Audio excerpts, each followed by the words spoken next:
नमस्कार। स्वागत है आपका इंडिया गेट टीवी पर। मैं हूं अजय सिधिया। मित्रों, योगी आदित्यनाथ का शपथ ग्रहण हो गया।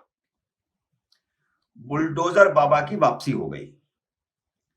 अब उत्तर प्रदेश में जो होगा सो होगा, लेकिन असल में यह शपथ ग्रहण प्रधानमंत्री नरेंद्र मोदी का शक्ति प्रदर्शन था,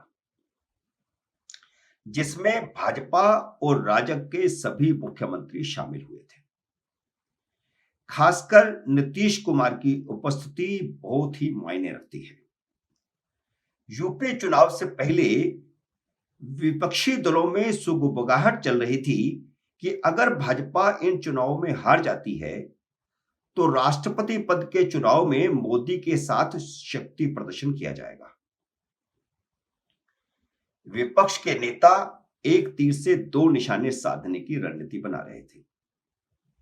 पहला यह कि नीतीश कुमार को अपने पाले में लाकर उन्हें राष्ट्रपति पद का उम्मीदवार बना लेंगे, और दूसरी खामख्याली यह थी कि बिहार में राजग सरकार गिर जाएगी और राजद की रहनुमाई में नई साझा सरकार बन जाएगी। लेकिन चुनाव नतीजों ने सारे मंसूबों पर पानी फेर दिया। विपक्ष की सारी रणनीति धरी रह गई। अगर केजरीवाल पंजाब में चुनाव न जीते होते तो उनका चेहरा कैसे लटका होता, उसका आप अंदाजा लगा लीजिए। बिल्कुल वैसे ही जैसे अखिलेश का लटका हुआ है।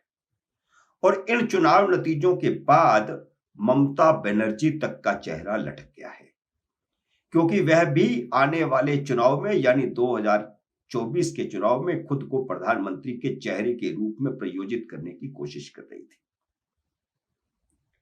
सारे विपक्ष के मंसूबे धरे रह गए। और जहां तक नीतीश कुमार को राष्ट्रपति पद का उम्मीदवार बनाने की बात थी, तो यह तो वही हो गया कि न नोमन तेल होगा न राधा नाचेगी। यूपी ही नहीं, उत्तराखंड, गोवा और मणिपुर में भी भारतीय जनता पार्टी की दोबारा सरकार बन गई। इन चारों राज्यों में भाजपा की पहले भी सरकार थी और चुनाव नतीजों में भी भाजपा स्पष्ट बहुमत लेकर के इन चारों राज्यों में फिर आ गई। तो मोदी ने शक्ति का प्रदर्शन करने के लिए राजग के सभी मुख्यमंत्रियों को योगी के शपथ ग्रहण का न्योता भिजवाकर राष्ट्रपति पद के चुनाव में विपक्ष का साझा उम्मीदवार खड़ा करने की चुनौती दे दी है। इसी तरह का शक्ति प्रदर्शन पहले गैर भाजपा दल किया करते थे। जिनकी विचारधारा आपस में मिलती नहीं, वे भी खड़े होकर के हाथ ऊंचे करके, हाथ मिला करके अपनी शक्ति प्रदर्शन किया करते थे। लेकिन मोदी ने अपने इर्द गिर्द का औरा इतना बड़ा बना लिया है कि जब योगी आदित्यनाथ का शपथ ग्रहण हुआ तो सबको हाथ मिलाकर के ऊंचा करने की जरूरत नहीं पड़ी। सारे मुख्यमंत्री लाइन लगा करके खड़े हुए थे, जिसमें भारतीय जनता पार्टी के मुख्यमंत्री तो थे ही, राजग के भी सभी मुख्यमंत्री मौजूद थे। इस शक्ति प्रदर्शन में नीतीश कुमार सबसे ज्यादा चर्चा का विषय बन गए, क्योंकि विपक्ष इस प्रकार की खबरें प्लांट कर रहा था कि इन चुनावों में अगर भारतीय जनता पार्टी हार गई तो नीतीश कुमार वापस यूपीए में आ जाएंगे। लेकिन नीतीश कुमार इस शपथ ग्रहण समारोह में एक हीरो की तरह उभरे।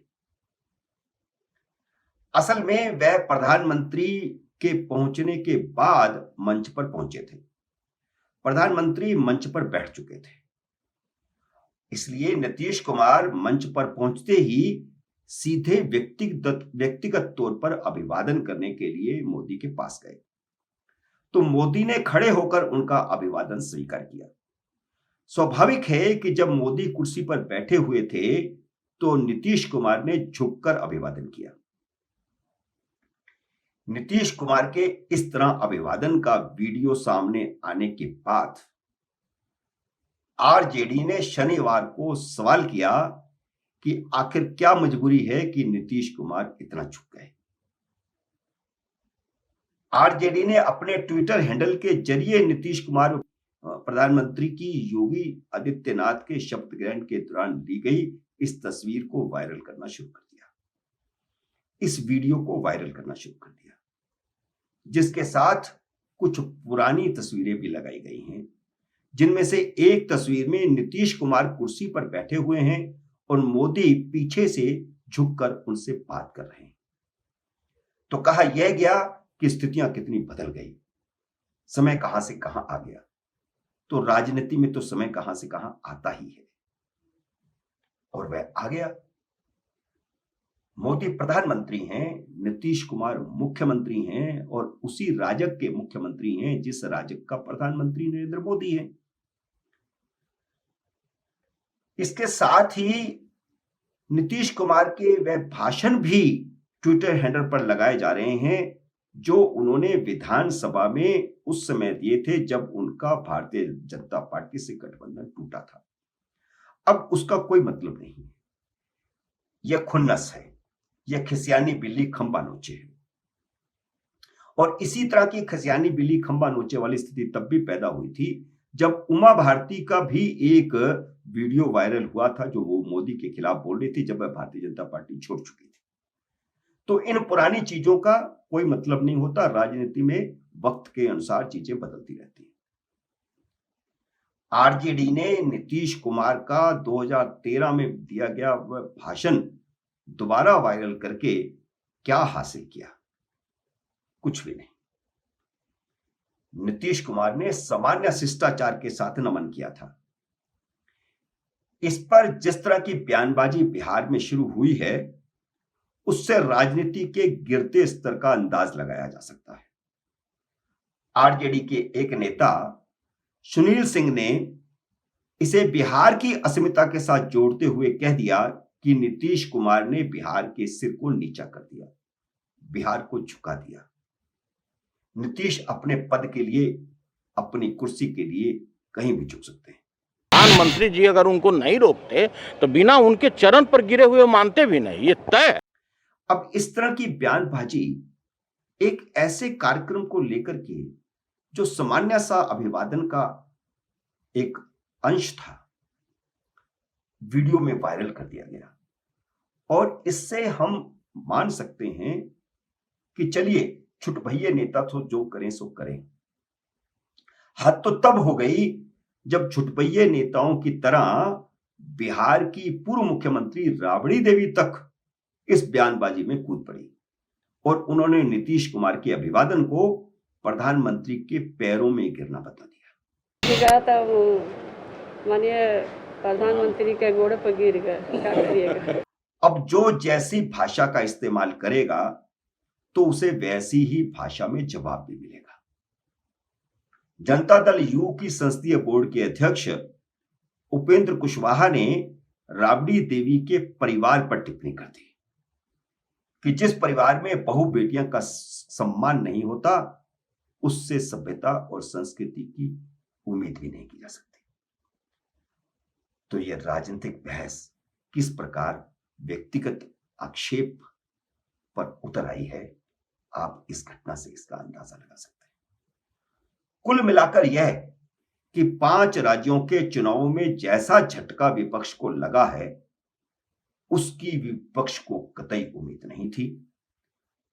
यह झटका सिर्फ यूपी में नहीं लगा, सिर्फ उत्तराखंड में नहीं लगा, सिर्फ गोवा और मणिपुर में नहीं लगा, बल्कि बिहार में भी लगा है, बंगाल में भी लगा है, महाराष्ट्र में भी लगा है। इन चुनावों से न सिर्फ राष्ट्रपति के चुनाव की तस्वीर साफ हो गई है, बल्कि जल्द ही गुजरात और हिमाचल प्रदेश समेत कुछ अन्य राज्यों में होने वाले विधानसभा चुनावों और आखिर में 2024 की तस्वीर भी साफ हो गई है। लोकसभा चुनाव में अब 2 ही साल बचे हैं। बड़ा पोर्शन निकल गया है, 3 साल निकल गए हैं, 2 साल बचे हैं। और इन 2 सालों में विपक्ष को कोई नई आशा की किरण भी दिखाई नहीं दे रही, इसलिए खिसियाहट बढ़ रही है। मित्रों, उम्मीद है मेरा यह वीडियो आपको पसंद आया होगा। इसे लाइक करिए, शेयर करिए, और अगर आपने मेरे YouTube चैनल को सब्सक्राइब नहीं किया तो इसे सब्सक्राइब कीजिए और घंटे का बटन भी दबाइए ताकि जैसे ही नया वीडियो आए आपको सूचना आए। मेरे नए वीडियो का करिए इंतजार।